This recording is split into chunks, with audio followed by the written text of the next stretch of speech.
All right, we're on Tamid, Perek Gimel, Mishnah Tet. We're gonna discuss the continuing process of preparing in the morning, preparing for the Beit HaMikdash in the morning. We're going to talk about what's called Hatavat HaNeirot. Hatavat HaNeirot is the process of cleaning of the Neirot. There's a long discussion, very long discussion. We're not going to do the entire discussion, of course, but this is called Hatavat HaNeirot. Hatavat means the cleaning and preparation of the Neirot in the Menorah. It says the Mizbeach. It says the Mishnah. So the Kohen that merited the dishun, the dashay means to clean, the cleaning and preparation of the inside mizbeach. Nichnas v'natal hateni, he would enter and he takes the teni. Okay, now remember, what was the teni? Let's go back a couple of Mishnayot. Back in Mishnah Vav, we learned about two kelim. One was the teni and one was the kuz. And they held the teni and the kuz. I was like, I like that term, teni and kuz. Teni and kuz, they remind me of like a cop show. It should be like a cop show from the 1970s or something. One was only the teni and one was only the kuz. I think this is the teni. It was the thing that you put the stuff in. The kuz like held oil in it, I guess. I don't remember which one was which. Okay, and so that was the teni that we saw before. So he takes the teni. Okay, nichnas v'natal teni, took the teni v'nichol lefanav, put it in front of him, in front of the mizbeach. Vayachofen v'noten zochel. Fen means to scoop up with his hands. He scooped up the ashes of the leftover of the ketoret. Remember, you put coals on the Mizbeach HaZahav and the gold Mizbeach. Here we are. He went in here's the gold Mizbeach, the Mizbeach HaZahav. So you're putting coal, he's scooping out, he's taking out the gold Mizbeach. Okay, he's taking the ashes out of the gold Mizbeach and putting them and clearing it out. Okay? And then when he could no longer scoop out anymore, Kibeid et Ashar, he swept it out. I guess he swept it out. He couldn't scoop it up anymore, so he would just like, this is Mizbeach, he would like push it out. The Tocho into the Teni, and he left it there, and he left. And he's done with his job. That's the Dishun HaMizbeach HaPanimi, the cleaning of the inner Mizbeach.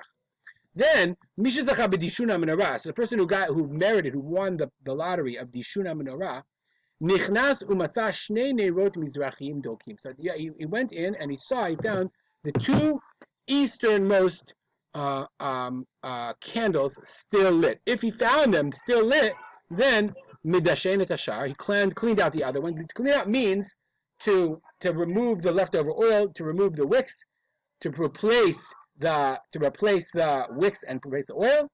Umeniach et elu dokim bimkomam, and he leaves the other two as they were.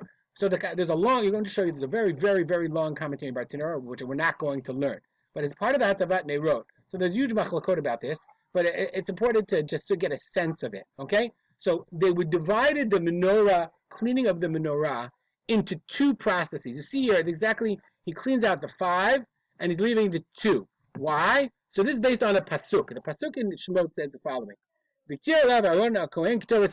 Ketoret Samim, baboker, in the morning, and when he dresses the lamps. That's called Hatavat HaNeirot, when he dresses the lamps. So, Chazal learned out from baboker, that you have to divide the morning into 2. You split it into 2. You do 5 at one point and 2 at another time. Let's go back here. Now, let's go back to our map for a second. We go back to our map.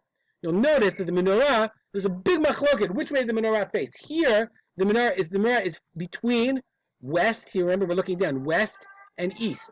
So now when you come in, you're coming from the east. This is the position of most opinions. Coming in from the east, that's fine. Okay, and when he reaches the east, so let's go back to our picture. We're going to go back to our picture. When he reaches the east, he found these two lamps. He left these 2 lamps lit, and he did these 5. Okay, and only once he did these 5, later on, he's going to come back and do the other 2. Okay, this lamp, for reasons that are a little bit interesting to explain, this was called the Ner HaMa'aravi, the Western Ner. Why? This first one is not the Ner HaMa'aravi. So the first Ner that he could come to, that's Western, and this is called the Ner HaMa'aravi. And this Ner was called the Ner Tamid. The Bartanura says, based on the Gemara, says that Ner, now let's go back to it for a second, that was called Ner HaMa'aravi. It said in the time of the Gemara says that up until the time of Shimon HaTzadik, I don't remember what that was, but until this time, a nes occurred, a miracle occurred, and that lamp never went out. It was always lit. They would rekindle it, but it never went out on its own. That was a nes. That nes occurred in order to show the presence of God. That was called the Ner Tamid. So what happened was, so the Mishnah says, if he came in and found the 2 eastern lamps, dokim lit, Medashen et Ashar cleans out the other ones. Umeniach et elu dom kim and leaves them. Okay, he's going to come back and clean them. Matzan shekavu, if they had gone out, meaning after the time of Shimon Tzadik, midashnam, he doesn't do a full cleaning, but rather he just the dashem, he takes off the char off the wick so he can relight it. Umadikam min adokim, and then he relights the ones that are already lit. Ve'achakach midashen et hashar. Okay, and then the other ones that are lit, then what he does is he puts them out and he cleans them totally. He midashen et hashar, he cleans out. He takes out the old wicks, takes out whatever oil's left, refills them, re-wicks them, and then there was a stone before the menorah that had 3 steps. On it, the Kohen would stand. Remember that word, the wrote from the pasuk that we saw, to dress the lamps. He left the kuz that had the oil in it. So that's what he did. Let's go back to our picture for a second, right? He left the kuz on the. I guess this is the kuz, because he had to leave something to clean stuff out. He left that on the second, he cleaned all these 5 out, left these 2 lit, put it on the second step, and then he left, and we'll see what happens in the future. All right, I hope I explained it pretty clearly. If you have comments or questions, or I made a mistake, email me at rspoter@gmail.com. We'll dedicate our learning to the memory of my father, Rav Simcha ben Yitzchak Kalman. Make it a great day.